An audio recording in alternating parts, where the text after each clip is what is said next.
Salam sepak bola, teman-teman netizen atau warganet yang saya hormati semuanya. Di episode terbaru dari Bincang Bareng Binder, saya kembali mengundang salah satu sahabat saya yang merupakan influencer terkemuka di tanah air. Siapa lagi? Kalau bukan Mario Delano yang biasa saya sapa Mas Mardel. Welcome back, Mas. Welcome. Terima kasih Bung Binder, selalu deg-degan kalau bisa ke sini karena kalau dibilang sahabat, wah kayaknya deket banget nih sama Bung Binder ya. Loh kan kita kenal udah lama. Udah lama. Ya kan? Dan Mas Mardel setiap kali saya telepon pada saat memang saya perlu bantuan untuk membuat sebuah grafis atau apa selalu membantu. Dulu pada saat itu, kalau sekarang mau lanjut lagi boleh. Dan saya mengapresiasi cara Anda bisa membangun akun sosial media Anda dengan apa namanya, coba dong jelasin ke Ya, teman-teman kalau kita. sekarang mungkin buat teman-teman yang pecinta Manchester United bisa juga cek. Ada satu channel akun media atau channel bola namanya The United Wave. Jadi di situ saya bersama beberapa teman-teman fans United, kita memang coba bikin konten di sana, kita coba bikin keseruan mendukung Manchester United, meskipun ya kita tahu sekarang Manchester United kadang lagi naik turun tapi banyak turunnya. Tapi disitulah kita mencoba memberikan opini, narasi atau mungkin keluh kesah mendukung tim kecintaan gitu sih. Iya, dan gue ikutin terus loh. Wah, makasih Bung Binder. Bahkan yang kemarin itu yang gue call lo, yang gue bilang gue baru lihat nih postingan lo di IG nih. Yang cara lo bicara itu, wah ini cara lo bicara udah elegan banget ini. Dan serius. Iya, inspirasi dari Bung Binder lah. Narasi-narasi positif tuh kalau sekarang kita ngelihat channel-channel bola di Indonesia menjadi sesuatu yang langka menurut saya gitu. Betul. Karena kalau kita ngomongin clickbaitnya harus bisa yang orang tuh ada framing atau segala macam. Cuman so far kalau gua ngelihat Bung Binder sendiri pun, Bung Binder tetap menjadi Bung Binder as a Bung Binder aja gitu. Betul. Ada beberapa orang bilang Bung Binder memihak satu tim, 2 tim, 3 tim, tapi yang gua kenal Bung Binder itu selalu mencoba netral untuk apapun yang terjadi gitu. Betul. Maka itu singkatan dari Triple B bukan saja bola Bung Binder. Apa tuh? Tapi juga artinya Binder bukan bobotoh. Yang itu saya nggak ikutan. Karena kita kan juga harus lihat bahwa peminat dari viewers kita untuk mengikuti klub mana saja. Ya, pertama tentu timnas. Timnas Indonesia kalau kita bahas kemungkinan viewsnya itu memang akan tinggi dan banyak orang ingin mendengarkan lah. Betul. Sudut pandang gua. Yang kedua Persib Bandung. Ya kan? Yang ketiga Manchester United. Oh gitu? Oh iya, MU mau kalah mau menang pasti ada yang menanyakan kenapa gak bikin kontennya. Jadi kemarin itu yang lawan Brighton, gue memang gak nonton karena ada kesibukan lain. Jadi gue gak nonton. Arsenal aja gue gak nonton. Yang lawan Palace. Tapi yang nanya banyak banget. Kok sekarang gak mau bahas lagi MU? Kok sekarang gak mau bahas lagi Jadi lebih banyak Arsenal? Requestnya adalah bahas United daripada tim favoritnya Bung Binder sendiri, Arsenal. Arsenal ada juga, ada. tapi tidak seberapa MU. Nah, gue gak ngerti. Ini yang menanyakan MU yang memang suka MU kalah atau yang memang suka MU menang. Karena kalau MU kalah lebih banyak yang minta. Iya betul. Coba mana nih? Coba bahas MU nih. Jadi kalau misalnya Bung Binder mau bahas Arsenal lebih jauh, sekarang pun selain The United Wave, gue barengan sama beberapa teman juga fans Arsenal, ada yang channel namanya The Gunners Wave. Nah teman-teman boleh catat The Gunners Wave, nanti saya juga taruh di kolom deskripsi ya. Iya boleh. Dan kapan kalau misalnya nanti Bung Binder ada free time, siap. Kita ajak ke Gunners Wave atau United Wave. Siap. Kita United bahas Wave jangan dong, United Arsenal nggak apa-apa. Malah kita bahas harus biar lebih seru.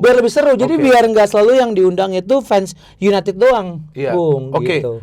Karena yang menariknya tentang Arsenal, sebelum nanti kita membahas lebih detail tentang MU dan Amorim baru-baru saja mengatakan bahwa walaupun MU baru menang 3 match beruntun ini, yang memang dia senang tentu sudah menang 3 match beruntun, tapi kalau menurut dia match terbaik dari MU itu lawan Arsenal yang kalah 0-1. Nah menurut lu seperti apa? Menurut dia that is the best match of this season, walaupun masih di awal musim. Kalau kita mengatakan bagus atau tidaknya Bung, menurut gua ketika melawan Arsenal itu apes aja. Ya artinya mainnya bagus.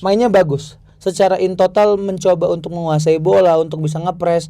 Namun lagi-lagi waktu itu finishing menjadi masalah utama. Karena kalau kita juga ngomongin soal XG di beberapa pertandingan di Liga Inggris, XG dari United itu cukup tinggi. Compare to other clubs lah gitu ya. Terus tapi ketika kita balikin soal Arsenal itu ketika mereka sedang buntu, set piece itu sangat berbahaya. Nah, itu juga yang kemarin terjadi ketika melawan Crystal Palace. Ya, gitu ya. betul. Ada scrimmage atau mungkin ada satu kali sentuhan atau mungkin ada second ball. Arsenal selalu bisa memanfaatkan itu. Ada beberapa orang mengatakan bahwa kalau kita ngomongin sedikit Arsenal adalah set piece FC atau set piece Arsenal itu menghancurkan Liga Inggris. Tapi menurut gua, kalau gua mencoba dari kacamata netral, itu adalah formula yang dibikin oleh Arteta yang sama kalau ada pelatih set piece takernya itu juga menurut gua disitulah kelebihan dari Arsenal untuk bisa menggunakan set piece itu menjadi kunci utama mengalahkan tim. Dan balik soal melawan United waktu di match pertama, gue cukup sangat puas melihat permainan. Walaupun kalah. Nah, lu puasnya dari segi apa? Artinya begini, apakah dengan lu melihat MU bermain bagus, kemudian lu punya harapan, wah, MU ternyata bisa bermain bagus. Betul, karena ketika melihat determinasi, bagaimana cara menguasai bola, bagaimana mereka mencoba menjalankan taktik atau formasinya Amorim berjalan baik, namun belum terjadi gol. Dan sebelnya adalah ketika sudah punya harapan di match pertama tersebut tiba-tiba kalah. Berikutnya lawan Fulham kalau nggak salah. Itu gue kayak draw. Lawan Fulham draw.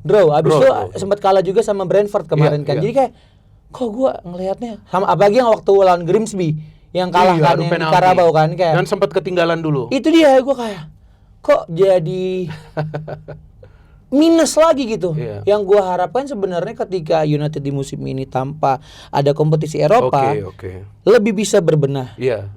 Namun kok di awal-awal kayaknya deadlock malah lebih hancur daripada musim sebelumnya. Musim sebelumnya di awal bersama Ten Hag habis itu kan setengah musim bersama Amorim. Dan Amorim pun sebenarnya ketika kita ngomongin di Premier League, hancur banget. Iya betul. Tapi ketika ngomongin soal di Europa League, bagus. Ternyata kok pemain bisa lebih nyetel ya. Itu menjadi tanda tanya besar buat gue, Bung, karena lo di Premier League-nya melempem, tapi kok Europa League tuh kayak ada daya juangnya lagi. Apa bedanya gitu? Lo kalau misalnya ngomongin di Europa League, lo bisa nih juara. Jadi ada mungkin motivasi lebih. Cuman kalau di Premier League mungkin udah nggak bisa juara atau mungkin nggak bisa 5 besar. Tapi menurut gua nggak bisa disepelekan seperti itu. Harus mereka pemain profesional, mereka harus bisa menempatkan dirinya adalah, gue nih ngeliat dari kacamata fans, yuk mainnya pada yang benar yuk. Kalau kita ngeliat Diogo Dalot atau mungkin Andre Onana pada saat itu, kok gua ngerasa kok begini mainnya. Sampai momen dimana pecahnya adalah di final Europa League yang gua harap itu bisa menjadi pelipur lara fans United musim lalu. Kalah hanya gara-gara gua nggak bisa menyalahkan Onana 100%. Tapi ketika Onana kebobolan dengan cara seperti itu, pemain teammate-nya yang lain kok tidak bisa juga naikin semangat juangnya. Padahal ketika menuju final lawan Lyon itu sangat dramatis banget gitu. Betul. Nah, tapi yang uniknya pelatih dari Spurs yang bawa juara udah dipecat. Itu dia. Dan juga dipecat lagi sama Nottingham Forest. Tapi Amorim masih bertahan. Iya kan? Nah, gue ingin tanya lo, tadi kan kita sempat bicara soal awal musim ini. Nanti kita kembali lagi ke sana. Tapi yang gue pengen tanya lo kan sudah lama nih jadi fans dari MU. Sudah ada beberapa kali pergantian pelatih. Pada saat Ruben Amorim ditunjuk, feeling lu seperti apa? Apakah lu memikir, wah bener nih, ini pelatih yang bisa membawa MU, ya minimal bersaing dulu lah di papan atas. Atau lu mungkin khawatir, waduh, ini pelatih bagus, tapi bagusnya kan di Liga Portugal. Betul. Ya kan, nah, perasaan lu seperti apa pada saat itu? Gua kalau misalnya kita ngomongin lebih cakupan lebih luas ya, Bung. Ngomongin pelatih dari United itu, siapapun yang pertama kali masuk, gue selalu punya harapan. Even ketika David Moyes menggantikan Sir Alex gitu ya. Sir Alex, nih mandat David Moyes. Padahal waktu itu track recordnya hanya Everton. Van Gaal, Mourinho, siapa? Even Rangnick pun juga gue kayak, wah ini Rangnick nih orang pintar nih gitu. Sampai akhirnya gue Ole juga gitu. Ole legend. Cuman kalau untuk yang Amorim, gue ngerasa dia itu punya filosofi yang lebih dalam daripada Erik ten Hag. Apa bedanya? Bedanya dia lebih muda menurut gua secara umur. Jadi itu betul. Approaching untuk ke pemain seharusnya bisa lebih kayak gap generasi antara pelatih dan pemain harusnya itu bisa dipangkas sedikit.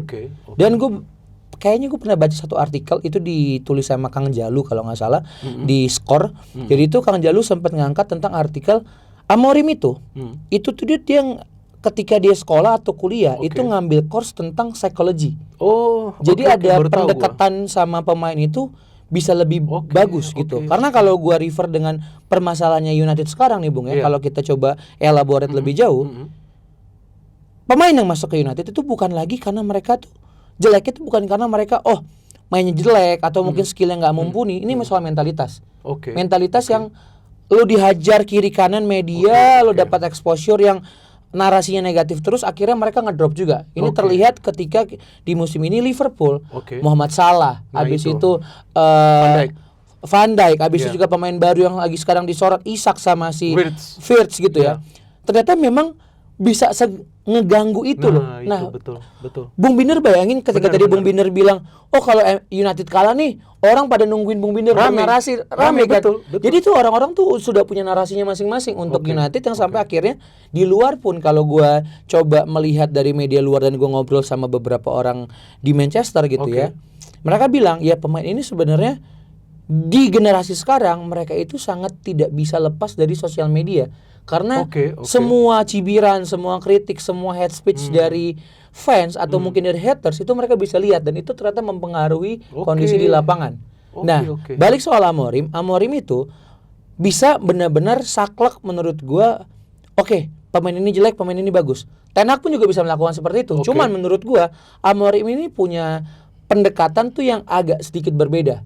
Karena kalau gua ngelihat contoh kemarin ketika dia bilang Garnacho lo udah nggak pantas main di United, abis itu Rashford, Ugarte pun sekarang juga dikatakan seperti itu. Maksud gua berarti boardnya United itu udah tahu bahwa ketika mereka bawa Amorim ke dalam tubuhnya United, ini orang punya sesuatu. Karena orang pun bilang Amorim out, taktiknya karatan apa segala macam 3 back nggak bisa. Iya, paham gitu.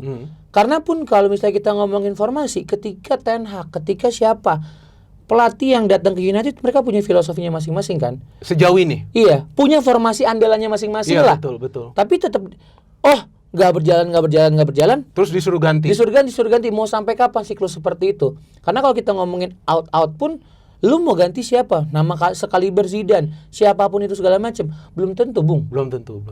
Jose Mourinho pun juga, ya Mourinho mentereng pada saat itu. Van Gaal juga nggak jelek-jelek banget. Tapi ujung-ujungnya ternyata mereka nggak bisa juga. Sama gue paling ingat banget ketika Mourinho bilang gini, prestasi terbesar saya di United adalah bisa membawa mereka ke peringkat 2 Liga Inggris. Nomor 2, iya betul. Berarti kan ada sesuatu yang... Dan juara Europa League. Iya, Europa League. Terus juga siapa yang ngomong ya, Pogba atau siapa gitu, atau Ibra, atau Mourinho sendiri, dia bilang bahwa gua kalau ngomong di media, gua akan dapat masalah. Dari siapa? Dari United nih. Dari United. Jadi ternyata itu pun yang ngebuat gua sudah sekompleks dan sekusut itu ya di dalam tubuh United ya. Dan ketika Amorim datang, kasar ya dia lagi aman-aman aja nih di Sporting nih. Gua lagi oke-oke aja, gua tren gua lagi positif, terus diceburin ke United. Menurut gua Amorim juga memikirkan itu 1000-2000 kali sebelumnya untuk bisa akhirnya decide gua gabung United. Karena ketika digabung United, gua ngelihatnya adalah board itu harus percaya sama dia. Harus benar-benar ini gue punya filosofi ini, gue punya taktik ini. Memang gue keras kepala. Ya semua pelatih pun menurut gue mereka akan ada sisi keras kepalanya, Bu. Dan sampai akhirnya momen dimana 3 kemenangan beruntun plus ya yang lawan Liverpool kemarin. Gue harap ini bukan hanya kesenangan yang fana saja untuk kita gitu. Untuk sebagai fans United itu bukan kesenangan fana. Karena akan kita lihat lagi ketika ini lawan Nottingham, habis itu lawan Spurs. Nah itu 2 match ini apakah bisa disapu bersih dengan menang semua atau minimal tidak kalah aja. Itu akan ngebuat secara mentalitas cukup baik nih. Apalagi kalau kita ngomongin sekarang peringkat 5 sama peringkat 1 nggak jauh. 2 atau 4 poin 6 poin kalau nggak salah, 6 poin. Jadinya gue nggak mau menjadi fans United yang delusional gitu untuk United bisa juara musim ini, enggak. Tapi gue lebih pengen tuh mereka konsisten aja. Even pun kalau kalah, tapi kalau kalahnya tidak kalah konyol, gue masih bisa melihatnya ini tim tuh ada progresnya kok gitu. Lu baru saja mengatakan bahwa kalau lu tidak mengharapkan United menjadi juara. antara teman-teman yang juga fans MU, apakah ada harapan dari mereka agar MU bisa juara dengan Amorim? Kalau gue melihat sekarang tuh bukan lagi teman-teman, tapi beberapa orang yang menarasikan itu di sosial media. Oh, King MU is back, King MU is back. Itu menurut gue, Bung ya, hal-hal seperti itu yang ngebuat gue nih sekarang konten tentang United itu bukan lagi untuk nyari viral. Kalau gue pribadi, gue nggak cuma sekedar, yuk kita joget-joget atau enggak United kalah di kamar mandi, shower terus mandi.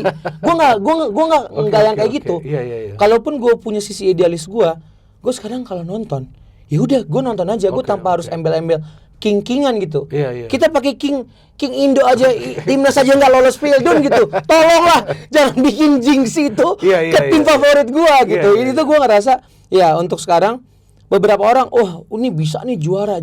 Kalau gue pribadi, juara itu terlalu muluk-muluk, Bung. Karena kalau gue ngelihat secara in general di IPL sekarang Arsenal.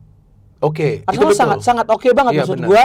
Semoga siklus Arsenal yang selalu turun atau habis bensin setelah setengah musim itu tidak akan terulang ya di musim ini. Karena City pun kemarin kalah. Iya, betul. City pun kemarin kalah gitu ya. Liverpool tuh kalah lagi. Sekarang Liverpool ya maaf gitu. Peringkatnya tumben-tumbenan nih. Turun lagi di bawahnya United gitu kan. Jadi gua nggak ngeharap adalah buat United sendiri. Lu ngamanin 4 besar deh. Itu targetnya seharusnya. Minimal lu masuk Liga Champions musim depan. Lu kalau misalnya Liga Champions bisa masuk, ya udah pasti dong. Oh, secara omset, pendapatan apa segala macam. United bisa hidup lagi karena sekarang pun kalau kita ngomongin di non teknisnya di luar lapangan, United itu menjadi tetap tim yang punya value terbesar juga, 3 besar kalau nggak salah. Jadinya United itu bukan hanya sebagai tim sepak bola sekarang menurut gua, Bung, tapi sudah jadi brand. Dan orang-orang banyak gua menemukan bahwa mereka tuh nggak suka MU. Mereka nggak suka Manchester United. Jadi misalnya gini, gue pakai topi Boston nih. Boston Red Sox adalah tim baseball. Betul. Tapi gue nggak ngikutin baseball. Gue suka aja pakai topinya. Dan banyak orang yang seperti itu ternyata ketika mereka pakai jersey United, pakai merchandise apa segala macam. Gue cuma suka karena ininya, fashionnya, desainnya. Jadi itu yang ngebuat ternyata secara penjualan jersey pun dari United emang bagus gitu. Tapi kalau gua akuin kalau untuk secara desain Arsenal top banget. Sekarang ini lagi bagus. Kemarin ngerilis jersey retro zaman dulu tuh yang apa namanya sponsornya JFC kalau nggak salah. Betul. Kayak gitu JVC. JVC itu top. Itu pada saat George Graham masih pelatihnya tuh. Kemarin itu George Graham nonton itu. Gitu. Arsenal lawan Palace nonton dia. Lu tahu dulu itu Arsenal itu one of the boring team in England. Really? Iya, gak bagus-bagus mainnya, tapi bisa menang. Mereka cuma ada 1-0 win. 1-0. Jadi mereka akan chance fans Arsenal 1-0 to the Arsenal. Karena menangnya kebanyakan tuh tipis. 1-0 atau 2-1, tapi jadi juara. Mainnya long ball. Mereka punya striker yang jangkung tuh, Alan Smith, di tengah cuma punya Anders Limpar. Dulu kan pemain asing kan terbatas di Liga Premier Inggris. Cuman Anders Limpar tapi menang. Jadi artinya lu dengan Amorim lu ada harapan yang lebih baik lah, karena dia seharusnya punya cara berkomunikasi yang lebih baik dengan para pemain. Tapi gue set ekspektasi gue tuh sekarang, gue pengen Amorim itu apa? Lu pengennya Amorim bisa lakukan apa di MU? Lu tadi bilang kan lu gak mengharapkan menjadi juara. Kalau bisa top 4. Ya kan? Tapi untuk bisa top 4 itu kan tim ini harus bermain konsisten. Sedangkan yang tadi lu katakan 3 center back atau permainan dia pressing, kan main counter kan banyak transisi juga yang bermain kan, banyak transisi. Nah, ini kan belum terbukti konsisten. Seperti tadi lu katakan, kita tunggu nih 2 match lagi. What if 2 match ini gak sesuai dengan harapan lu? Apa lu akan kembali? Wah, ini gak benar nih. Kalau gue pribadi, atau lu mungkin tetap seperti tadi lu bilang, biarin aja dia tetap pakai konsepnya. Gue pakai lebih baik dia itu tetap menjalankan konsep dan formasi dan taktiknya dia, Bung. Tapi yang gue harapkan sekarang, harapan besar gue, the way he communicate with the players sih sebenarnya. Kalau dia bisa merangkul si pemain-pemainnya ini, hopefully di lapangan bisa bisa lebih menjanjikan lah. Karena gue sekarang ngelihat ketika United ini, patternnya udah ada kayak kata Bung Binder bilang, counter attack pakai 3 back, ternyata udah nemuin pattern yang cocok kelihatan lah gitu, meskipun masih ada beberapa lubang kayak misalnya Dorgu atau Dalo gitu ya. Betul. Tapi gue ngelihat adalah bagaimana dia bisa memaksimalkan setiap potensi dari pemain-pemainnya. Dua pemain yang gue pengen lihat kontribusinya atau role-nya di United adalah Zirkzee dan juga Kobbie Mainoo. Oke. Karena mereka, kalau kita ngomongin Kobbie Mainoo lah, 2 musim semusim terakhir sebelum musim ini dia itu pemain muda yang punya kunci banget. Betul. Gitu. Ketika 2-2 lawan Liverpool atau ketika kemarin lawan Lyon bisa menjadi penentu juga. Zirkzee juga sekarang sudah mulai bisa nyetel segala macam. Maksud gua, ya pemain-pemain ini harus juga bisa dioptimalkan, jangan sampai mereka cabut. Karena kalau kita refer ke beberapa pemain yang on loan atau akhirnya dilepas oleh United, Scott McTominay, Rashford, Garnacho, Sancho, Anthony. Pemain-pemain ini sebenarnya punya potensi. Højlund, even Højlund. Højlund di Napoli pun bukan yang jelek gitu. Betul. Apakah memang dia sesuai untuk bisa main di Serie A? Kita nggak pernah tahu. Tapi maksud gua adalah ketika dia punya pairing di lini tengah ada KDB itu kan. Nah itu beda. Maksud gue apakah waktu zaman Bruno, sampai Bruno di framing, Bruno nggak pernah ngoper nih ke egois ke Højlund. Maksud gue itu kan sekarang balik lagi nih.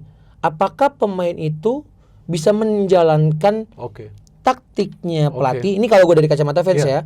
Tapi apakah mereka juga bisa improve ketika di lapangan? Nih sesuai textbooknya A. Tapi kalau misalnya nanti di lapangan itu gue bisa jadi A.1 kah, A.2. Nah itunya tuh yang gue harap. Kalau harapan besar gue balik ke pertanyaan Bung Binder, komunikasinya Amorim aja ke pemain. Bagaimana kalau gue refer ke Jurgen Klopp pada masanya di Liverpool? Jurgen Klopp sangat mengglorifikasi sekali. Dia tuh sangat akrab sama pemain. Ketika pemain bikin gol, dia bisa ikutan lari, pemain pada peluk dia. Benar. Apakah Amorim bisa seperti itu untuk approach pendekatannya ke pemain? Ya memang harus berbeda, karena gue ngelihat sekarang Gen Z footballer itu sangat berbeda banget mungkin dari zamannya Bung Binder sama zaman gue, zaman ya mungkin Del Piero, Beckham, Thierry Henry gitu ya. Karena zaman sekarang ya contoh deh, maaf gitu, kayak kemarin Carvajal sama Lamine Yamal ribut, tiba-tiba unfollow, betul. Terus juga Yamal juga katanya kan selangkangannya sakit loh. Maksud gue kayak gitu-gitu kan jadinya ada faktor-faktor eksternal dari lapangan yang ngebuat pemain ini jadinya keganggu gitu. Dan itu sekarang ini dan itu yang seharusnya pelatih itu punya approach yang berbeda. Jadi mungkin kayak Mourinho, Van Gaal atau mungkin siapa gitu pelatih-pelatih yang memang milenial gitu ya. Approach-nya udah nggak bisa kayak lu salah ya, lu harus gini. Tapi mesti mungkin lebih ke one on one session, ngobrol sama pemain. Lu kenapa sih? Lu apa sih yang lu jadi masalah lu? Nah, gua harap tuh Amorim tuh bisa seperti itu. Karena kalau gua ngomongin soal formasinya gimana, taktiknya gimana, kapabilitas gua bukan di situ, Bung. Tapi kalau gua ngelihatnya dari segi komunikasi, gua juga belajar komunikasi waktu gua kuliah. Komunikasi itu kunci banget, dan ketika gua juga kerja di luar bola, gua punya beberapa tim yang barengan sama gue belajar how to manage people gitu. Iya, betul. Dan itu yang gue harap Amorim bisa melakukan itu di United gitu sih. Satu tadi yang lo jelaskan ke gue soal Kobbie Mainoo ini sangat menarik. Betul, Kobbie Mainoo musim lalu adalah pemain yang cukup berpengaruh di lini tengah dari MU. Bahkan banyak mengatakan, waduh, ini pemain masa depan MU lah, dia harus main terus. Tapi yang gue kaget, kok Ruben Amorim sekarang lebih percaya kepada Casemiro, bos. Itu. Dan mainnya bagus Casemiro. Dan itu ternyata juga dari datanya, United itu hanya kebobolan 3 kalau nggak salah selama Casemiro main, kalau nggak salah ya. Dari berapa match? Dari berapa match gue lupa, tapi di compare dengan tidak ada Casemiro. Dengan tidak Ugarte. Nggak tahu sih. Di data siapa itu bukan Casemiro, tapi lebih banyak kebobolannya. Nah, padahal kan banyak yang mengatakan, termasuk gue juga, ini udah habis. Termasuk Jimmy Carragher bilang, tinggalkan sepak bola sebelum sepak bola meninggalkan lu. Kata Carragher kan seperti itu. Jadi tapi maksud gue adalah kalau kita ngomongin soal mentalitas, Casemiro menurut gue adalah one of the best player yang punya mentalitas sangat kuat menurut gue. Dia tidak cengeng. Cuman yang gue sebel sih, Bung, kalau ngelihat United main tuh kayak Casemiro tuh kalau sliding ke pemain lawan kayak nggak lihat kaki. Gue bilang, kok kuning lu, hati-hati kuning. Terus kalau misalnya dia udah salah sliding gitu, bukannya langsung kayak gini ke wasit, kayak wah, gue takut gitu kan, kayak gitu. Cuma balik soal peran dia sekarang di United, ya sempat dia turun juga. Namun Iya, terbukti di masa-masa dia mungkin sudah mau selesai dalam sepak bola, dia menunjukkan gue masih bisa nih untuk satu kali lagi menunjukkan di United gue adalah pemain yang tepat gitu. Oke. Compare to Mainu mungkin masanya dia masih panjang. Tapi yang jadi pertanyaan gue sekarang, kenapa gue sebut tadi Zirkzee dan juga Mainu? Oke. Ini untuk Piala Dunia musim depan. Tahun depan, Bung. Tahun depan, oke. Jadi mereka ya dua pemain ini harus bisa mengamankan tempat lah mereka ya, untuk betul. di masing-masing timnas. Karena main untuk Inggris juga bagus. Bagus, iya. Waktu zaman-zaman Euro ada dia dan Cole Palmer, menurut gue tuh jadi pembeda. Iya, jadi pembeda. Dan Zirkzee pun juga menurut gue di Belanda dia bisa menjadi salah satu amunisi tambahan lah untuk lini depannya Belanda gitu sih, Bung. Oke. Satu hal yang menarik yang gue melihat di Manchester United di musim ini, dari susunan pemain, Amorim itu sering melakukan perubahan di lini pertahanan. Antara Leny Yoro, Maguire, dan De Ligt. Ya, itu selalu dia melakukan perubahan, dan ini perubahan yang selalu dia lakukan di setiap match. Ya kan, contohnya waktu lawan MU tuh yang mainnya Harry Maguire, ya kan, De Ligt dan Shaw. Tapi kemudian di match lawan Brighton dia turunin Leny Yoro bukan Maguire. Kenapa ini dia masih melakukan perubahan seperti ini? Kan terbukti lawan Liverpool bisa menang. Ya kecuali memang Maguire ada gak bugar. Gak bugar. Terakhir gak bugar kemarin dia. Terakhir itu gak bugar. Oke. Nah dia melakukan perubahan-perubahan seperti ini dalam 3 match terakhir. Tapi gue lihat MU masih bisa menang dan jumlah kesalahannya itu sedikit. Biasa kan kesalahan MU itu di pertahanan. Dan salah satu yang bisa kita relate dari pertahanan MU yang sebetulnya belum solid, jumlah kemasukan gol mereka. Kalau kita lihat sekarang di zona papan atas sampai number 7, ada Liverpool kan number 7. Goal difference plus 1 kalau United. Iya. Tapi Liverpool ini jumlah kemasukan golnya sekarang sama kayak MU, jumlah kebobolan. Tapi memang mereka lebih banyak. MU ya golnya kalau nggak salah baru 12, tapi jumlah kemasukan golnya ini termasuk banyak seperti Liverpool. Dan Liverpool juga sekarang kita tahu defense-nya lagi problem. Nah, memang banyak yang mengatakan betul di tengah juga harus menopang lah. Ini defense kan. Tapi kenapa dia masih sering melakukan perubahan terlepas juga dari kebugaran pemain? Ini kan resiko juga. Kalau gue ngelihat sebenarnya, Bung, dari bagaimana bongkar pasang di sisi back gitu ya, gue ngerasa salah satu hal mungkin yang bisa menjadi parameternya Amorim, dan itu juga sempat ngomongin sama dia itu akan menurunkan pemain yang sangat siap ketika dia lihat di latihan gitu. Karena kalau kita ngomongin De Ligt, Maguire, Yoro, sama Shaw, pemain-pemain ini menurut gue sekarang De Ligt itu one of the best signing so far buat United setelah Mazraoui di masa itu. Karena kalau misalnya kita ngecek secara statsnya dia, secara nilainya dia, ratingnya dia itu tidak jarang banget untuk ratingnya merah lah. Maguire pun menunjukkan kembali bahwa dia itu adalah sosok yang gue nih yang setelah dibully satu dunia bisa balik lagi. Yoro promising. Luke Shaw menurut gue pun, orang banyak yang mempertanyakan, kok Luke Shaw dimainin terus ya, padahal kan dia langganan BPJS gitu, sering cedera.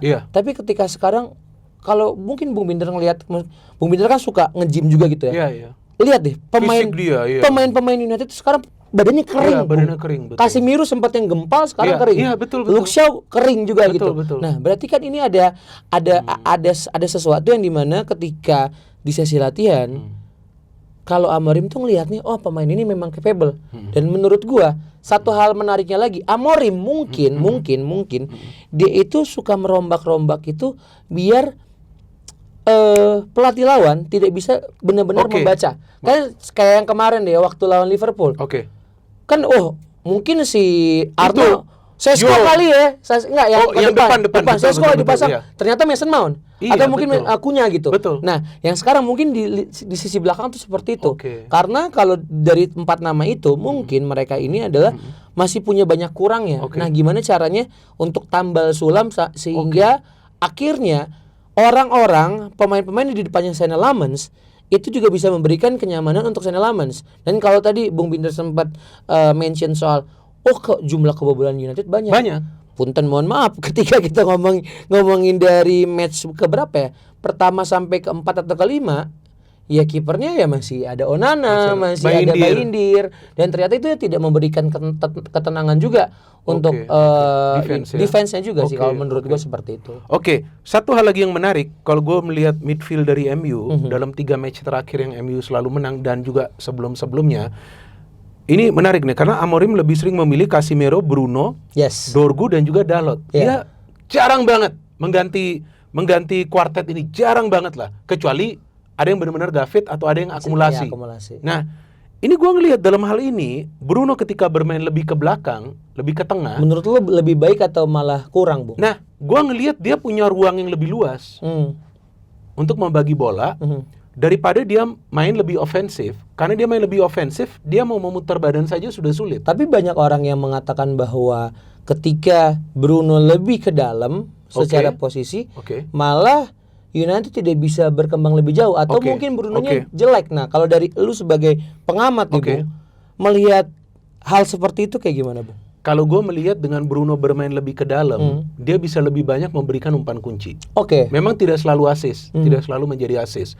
Salah satu contoh itu lawan Liverpool. Ketika first goal itu dia yang kasih umpan itu pertama.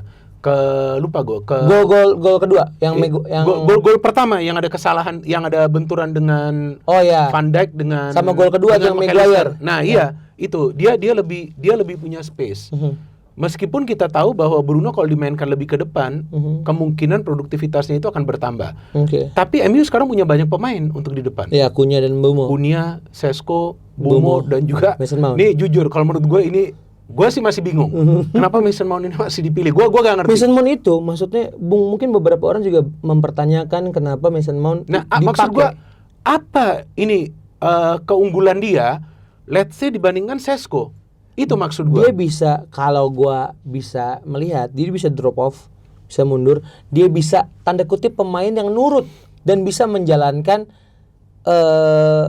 taktiknya Amorim. Itu yang gue ngerasa orang-orang kok, wah anjing nih Mon yang main lagi. Cuman ketika Mon main lebih jalan. Dalam hal apa yang lu lihat? Di dalam serangan, build up apa segala macam. Ada terlibat juga. Positioningnya di off the ball-nya mungkin dia bisa seperti itu. Karena beberapa kali gol Mason Mount kalau musim lalu kalau nggak salah juga, dia tuh yang muter badan terus bisa ngambil tiang jauh tuh sering terjadi juga, Bung. Gol-gol seperti itu. Mungkin ini mengingatkan orang-orang ketika dia prime di Chelsea.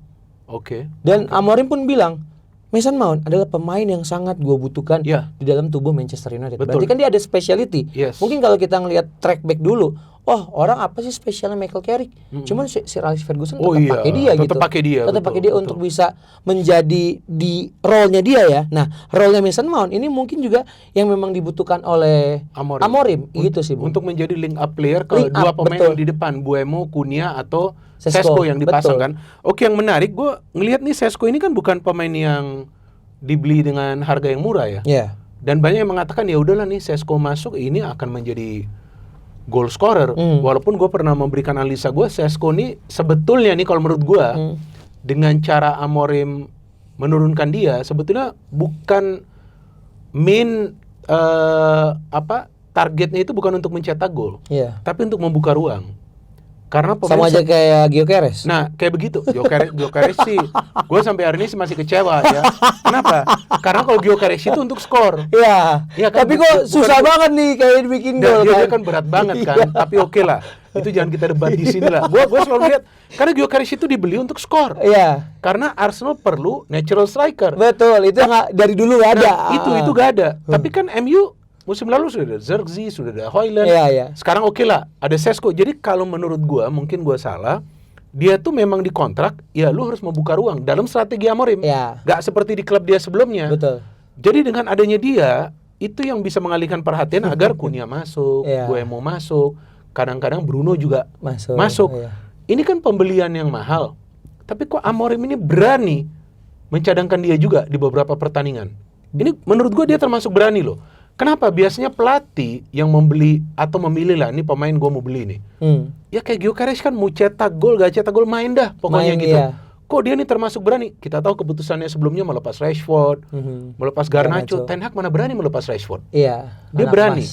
Tapi yang lebih berani ini Amorim, dia masih bisa mencadangkan Sesko. Padahal di match sebelumnya lawan Brighton, lu lihat ratingnya Sesko. bagus loh ratingnya Šeško ini. Iya, iya. Walaupun dia gak main dari awal ya.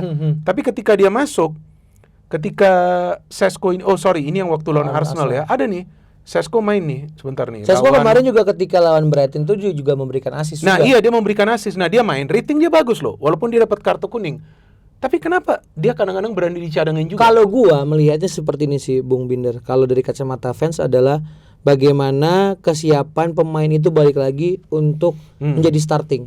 Oke. Ketika dia Amorim, gue merasa pun dia beberapa kali lebih mungkin ada Mason Mount, Cunha dan juga Mbeumo gitu. Oke. Dan Šeško ini menurut gua lagi-lagi dia itu harus bisa lebih cepat adaptasi.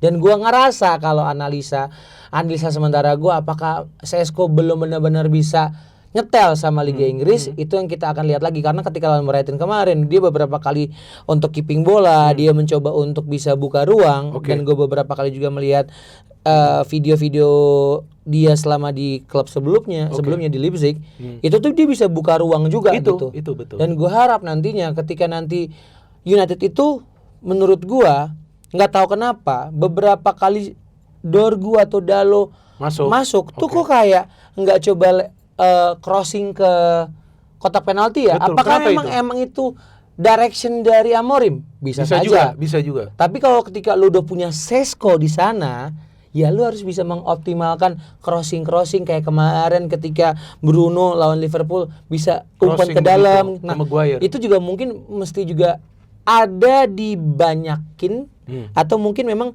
momentumnya tuh pas. Nah, Šeško ini balik lagi ke pertanyaan Bung Binder, kenapa berani ya? Nah, ini yang gue juga masih melihat nanti ketika Šeško sudah mulai banyak bermain, dikurangnya apa sih? Sejauh ini gue lihat Šeško belum sekurang itu kok. Cuman mungkin kebutuhan tim lagi-lagi Amorim lebih suka kalau Mason Mount fit, Mbeumo sama Cunha fit, ya udah gue mainin mereka dulu. Karena itulah yang ternyata kalau kita melihat ya dari 1-2 pertandingannya United tuh cukup oke ya, tapi ketika itu nanti udah deadlock, nah harus baru ada opsi lain nih. Šeško Karena gua pun juga berapa kali ngelihat kayak kemarin lawan Brighton pun Zirkzee dimainkan tapi Šeško tetap ada di lapangan juga. Nah, ini gimana caranya? Apakah ketika lo lagi buntu lo bisa memainkan dua pemain yang secara role itu adalah memang striker? Karena kan orang-orang bilang kok United susah banget nih cetak gol. Ya karena dulu misalnya Højlund dia nggak dapat suplai bola. Nah sekarang nih bisa nggak nih ada Šeško sama Zirkzee yang secara postur, yang secara skill menurut gua itu capable kok untuk bisa cetak gol untuk United gitu sih. Dan satu hal yang paling menarik yang kita harus bahas ini soal penjaga gawang. Iya. Sebelumnya kan Onana dibilang biasa ngelawak, tapi dia pindah ke Turki bagus dia mainnya. Trabzonspor ya itu namanya. Trabzonspor ya kan. Dia ada kasih assist juga kalau nggak salah. Iya awal. Iya kan. Iya. Oke lah, Onana sementara lagi di Turki. Terus Bayindir kemarin dimainkan, ya kita lihat ada kesalahan dia lakukan, banyak kemasukan gol walaupun nggak bisa disalahkan juga lah ya. Dia kan jarang mendapatkan kesempatan sebelumnya. Tapi Lamens ini udah sering dimainkan. Ya meskipun dia masih ada juga kebobolan, clean sheet-nya lawan Sunderland kan. Ya. Padahal Sunderland lagi bagus juga loh. Tapi bagus juga MU bisa menang 2-0 kan. Kalau Chelsea kan kalah, iya kan. Tapi gak ada hubungannya ini. Maksudnya MU kan lumayan juga bisa menang. Cuman Lamens ini penjaga gawang yang sebelumnya gak pernah gue dengar. Tapi even gue juga enggak. Tapi sepengetahuan gue, dia itu memang salah satu kiper muda di Belgia karena Belgia lagi coba melakukan regenerasi di posisi penjaga gawang mereka. Meskipun dia bukan starter ya, bukan pilihan utama. MU mengambil ini penjaga gawang. Ini sangat berani. Karena sebetulnya MU dari generasi ke generasi itu selalu punya penjaga gawang yang ikonik. Bartes, Schmeichel, Van der Sar. Ya kan ini yang benar-benar ikonik nih, De Gea. Ini yang benar-benar sosoknya, karakternya nih kuat. Ini Lamens ini nggak tahu nih siapa ini. Tapi gak buruk juga. Iya, ternyata gak buruk. Gak buruk juga. Nah, ini kan sebetulnya tekanan nih bagi dia. Nah, lu ngelihat awal dia, ini masih awal lah. Baru juga 3 match kalau nggak salah dia starter. Seperti apa ini kiper ini kalau menurut lu ke depannya? Sebelum lebih jauh Bung, jadi mungkin orang-orang pada nanya siapa Senne Lammens gitu ya. Kenapa ketika ada berita yang rame dibicarakan United mau datangin Senne Lammens atau Emi Martinez pada saat itu? Pernah kan hampir kan Emi Martinez. Jawabannya Emi Martinez tidak bisa dibeli United. Karena ketika Sir Jim Ratcliffe masuk, Ineos masuk ke United di zaman Erik ten Hag, dan Erik ten Hag yang setelah juara FA Cup waktu itu, terus juga yang musim terakhir Erik ten Hag di awal musim, Sir Jim Ratcliffe mengatakan mereka tuh punya beberapa peraturan, Bung. Ada 5 peraturan kalau tidak salah, tapi salah satu peraturan dari Ineos dan juga Sir Jim Ratcliffe adalah tidak boleh membeli pemain di atas umur 25 tahun. Oh begitu. Tidak boleh ada Los Galacticos untuk United. Dan kalau kita ngomongin Emi Martinez umurnya sudah sudah kepala 3 gitu. Dan memang star player dia. Iya, star player. Misalnya kayak Cunha tuh kayak dibeli MU tuh umur 26 kalau nggak salah. Dan menurut gue mungkin itu masih ada sedikit kelonggaran. Tapi ketika ngomongin Emi Martinez, dia udah nggak bisa. Makanya orang-orang pada nanya ke gue, Bang, kenapa nih? Kok yang dibeli Sonny Lamens? Sayang nih Emi Martinez. Sonny Lamens siapa nih? Martinez padahal bisa jadi abang-abangannya United gitu. Iya, tapi itu sudah peraturan dari Ineos, dari Sir Jim Ratcliffe. Gue baru tahu ini. Dan itu Sonny Lamens ketika dibeli menurut gue salah satunya adalah kalau kita ngelihat secara statistik atau nggak secara rating dia ketika di Royal Antwerp mungkin nih. Cuman ya levelnya maaf gitu Liga Belgia. Belum juga bisa menjadi proving ground. Betul. Tapi ketika gue melihat ada satu hal mungkin jadi key factornya adalah scoutingnya dari United. Mereka ngeliatnya ada satu kiper, mungkin mereka bisa memforecastingkan adalah bisa jadi nextnya Courtois nih. Dan ternyata menurut gua ketika dimainkan lawan Sunderland, habis itu lawan Liverpool, ya itu tuh nih juga, iya. Nah, balik lagi ketika dia sudah punya performance yang cukup oke ini, masalah yang paling utama dari pemain-pemain United adalah mental. Udah, dia kuat-kuat mental nggak? Karena menurut gue, Bung, tadi lu sempat mention Onana itu dia good goalkeeper kok. Gue bukannya sarkas atau apa ya, cuman dia good goalkeeper. Cuman balik lagi ketika dia kena mental terus dihajar habis-habisan dan dia udah jarang untuk ngasih instruksi juga buat temen-temennya, ya jadi kayak sekarang. Sedangkan dia di Turki mungkin beban gue media udah lebih berkurang nih, gue bisa main lebih fokus.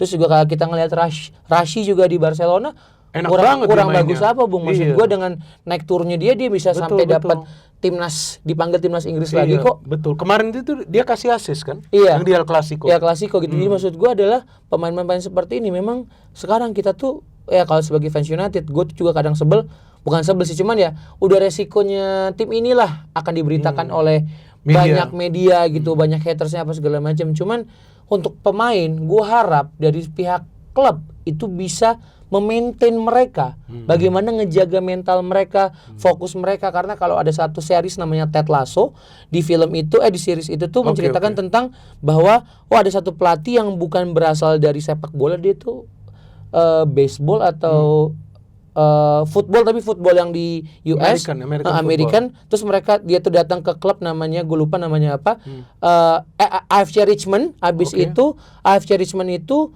punya satu staff itu untuk psikologi.